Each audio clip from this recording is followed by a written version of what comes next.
Bum bum ba bum bum bum bum bum ba bum bum bum bum Hello, bum. my name is Zeke Schmiedel, and I am here to present my personal project to you. Well, my personal project was essentially, it started from an idea, and that idea stemmed from my culture.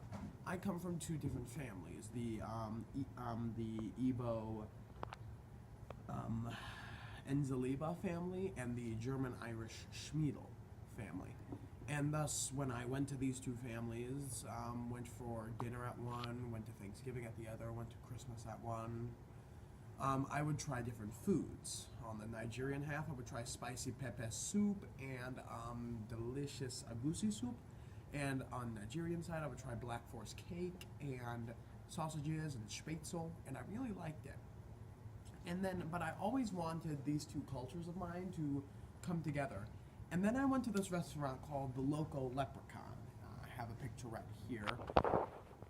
And the Local Leprechaun was an interesting idea because it was essentially a Mexican Irish place.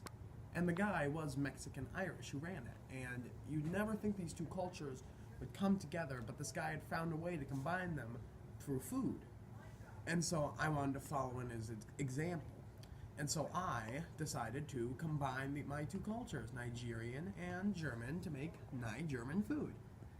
And so my goal, which I have right here, was to show people new cultures and to make four dishes, I mean three dishes, which are going to be an appetizer, a dessert, and a main course, combining German and Nigerian food. I would call it NiGerman food.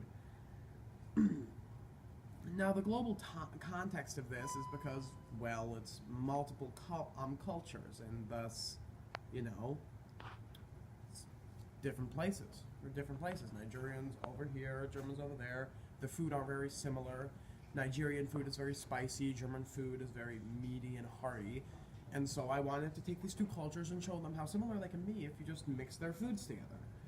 Um, and so the goal was somewhat challenging because, like I said, German and Nigerian foods, they don't have a lot of things in common.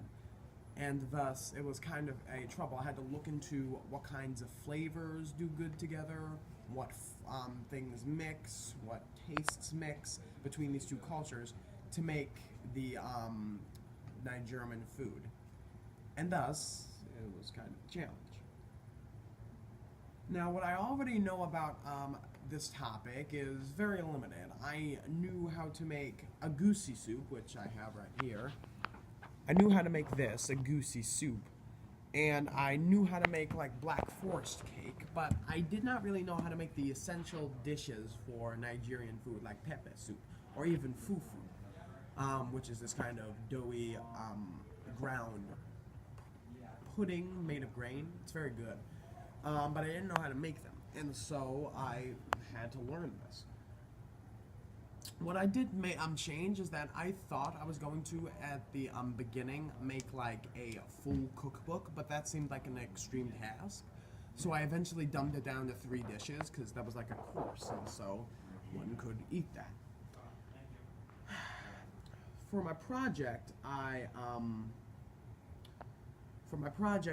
went to multiple sites. I went to my grandfather to talk to him about his Nigerian heritage. I went to my mother and her family to talk about their Nigerian heritage. I discovered some interesting websites, like this website called Demand Africa, which illustrated many African cuisines and such. Like right here, we've got some soup.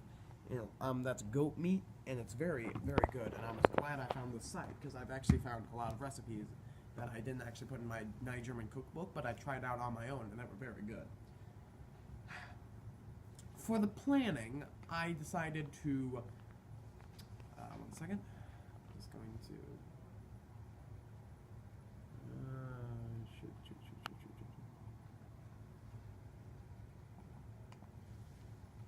Just gonna keep this here while I talk. For my planning, I decided to create somewhat of a plan to make my dishes and research and then make my dishes each month. I timed it out so that Christmas would come and I would talk to my German relatives, and Thanksgiving would come and I would talk to my Nigerian relatives, and I would get this full idea. That kind of my German relatives eventually actually couldn't come for Christmas because of a snowstorm that happened, and thus I had to change that plan and had to see them on my own time, mainly through calls and just talking on FaceTime and such. So to go over my timeline, it essentially was, again, just making sure I didn't try to overbear myself at the end with so many dishes. So I just kind of took a dish a month and tried to even it out that way. So I wouldn't be overwhelmed, and thus I would not, honestly, I keep saying overwhelmed, but that was my biggest worry. My biggest worry was leaving this all to the last minute and having too many dishes to make. And so this way of doing a dish a month really helped me get through.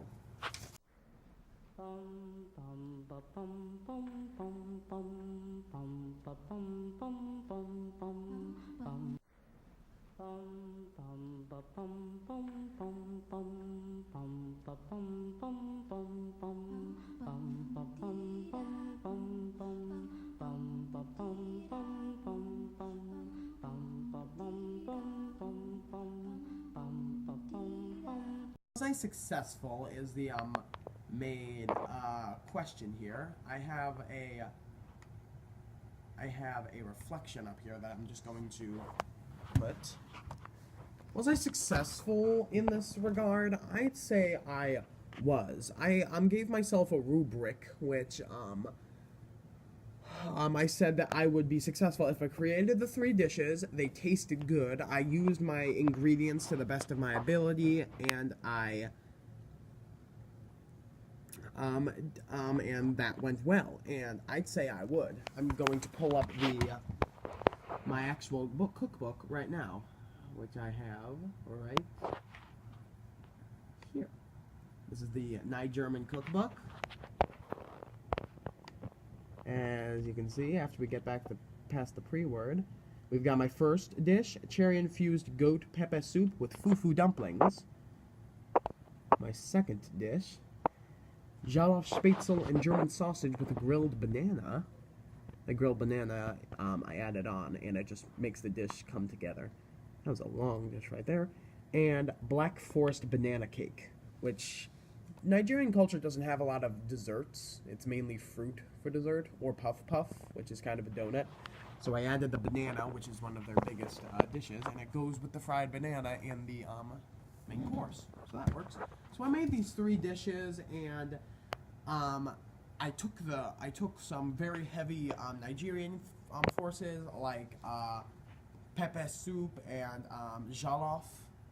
It's usually jollof rice, but then I combined it with the German aspect, which is Black Forest cake and spätzle, and combined them all together to make this delicious concoction. And so that was my entire aspect, to take these 2 cultures, their food, and make one food that's both. It's NiGerman, and I'd say that's what I did. What I thought was going to happen when I began the start of this project, I thought this was going to be very, very, very, very hard, because I was actually very easy, because I expected these 2 cultures to be like, since I'd grown up in them, these 2 cultures, and turned out fine, I expected these 2 cultures to merge very well. They did not, actually, and I had a lot of trouble. I don't have a picture of this, but when I was trying to cook on the jollof spätzle is a very hard pasta-like. I believe I can hold quickly. Spätzle is a very hard pasta-like thing, and I've got an image right here. It's and I thought I could easily substitute it for my normal jollof rice recipe.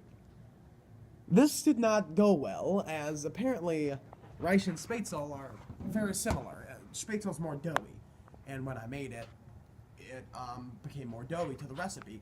And because of that, the pot in which it was cooking the jollof rice exploded, essentially, and created a large mess in my kitchen, which I had to clean up and explain to my parents.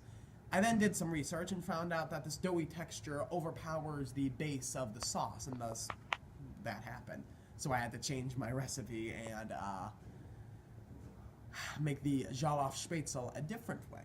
And I like the way I made it. I made the sauce more like a sauce, which you're essentially supposed to do for jollof rice is mix them together, but you can't really in this because of the spätzle. So I expected them to be easier to mix. They were somewhat hard, and adding bananas to the Black Forest cake was a bit easier, but like with the fufu cherry, I had to get that exact amount of cherry to not overpower the pepper soup, and to not add too little cherry so that the pepper soup's spicy flavor would overpower it. And so it was a bit more of a struggle, actually a lot more of a struggle than I expected, but I still enjoyed cooking, so that was nice. My communication skills were quite forward-thinking, since every time something went wrong, like, oh my gosh, this food doesn't taste good, I talked to my mom, I talked to my grandma, I talked to my grandfather, and they said, oh, you didn't do this, German culture, you gotta do this, and Nigerian culture, you gotta do this. They helped me look at what I did wrong when my sauce exploded, and that was nice. And so it was mainly talking. I looked on the internet for some things, but it was mainly along with my family. Okay, so I'm just going to reflect, and while that happens, going to put another reflection up here. That's the one I wrote. So if I had to make some changes to my project, I would have made more. Through the midpoint of my project, I thought I was getting overwhelmed, and I was like, oh my goodness, I'm not going to finish. So I broke it down to 3 parts.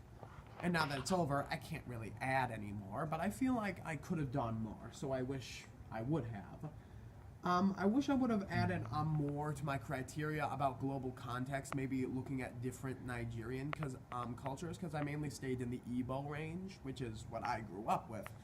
But still, my parents know a lot about multiple Nigerian cultures, so I could have done better with that. And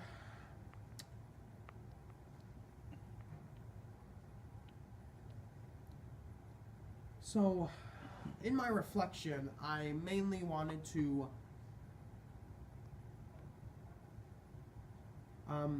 know more about my cultures, the cultures that I grew up with. My German, my Nigerian. I knew very little. I knew quite a bit.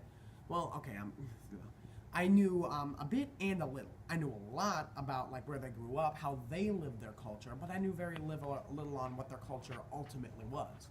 And so I wanted to learn, and I talked to them, I talked more to them, I talked on the internet, I looked on the internet, and I found so much about Igbo culture and German culture, and it was very eye-opening to see how these two completely different cultures I could find and mix together in my food. And there are some weaknesses. It's a very short project, even if the food is good. Like I said, I wish I could have added more. But what's very powerful is, even though it's short and sweet. The food's very powerful. I really like my choices in it, and it is a very good meal. I served it to both my German family and my Nigerian family, and they've all smiled. My parents of my German family clapped. My Nigerian family smacked their lips, which is very good in Igbo culture, so they really like the food. Struggles I learned with, the very powerful sauce exploding, and the other aspects of my food which sometimes didn't boil over, like something didn't taste good, I had to fix, something about the seasoning. And so those were kind of the struggles, but I always overcame them with talking to people and learning from my mistakes. Which was honestly the best thing. Learning from your mistakes was my biggest lesson I learned from here. Learning to look at past things, but not just forget them when they fail, look at them and learn from them.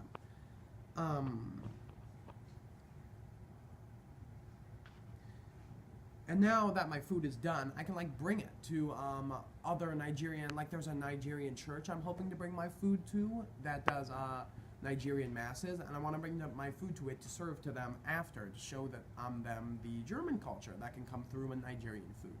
And I haven't found a German church or even a German area yet, but I'm looking and I'm hoping to do that too, to kind of bring these two cultures together and show them how cultures can mix. These two separate cultures can come together through food. So honestly, I think that's the biggest impact of my project. Cultures can be combined, no matter how different. Thank you.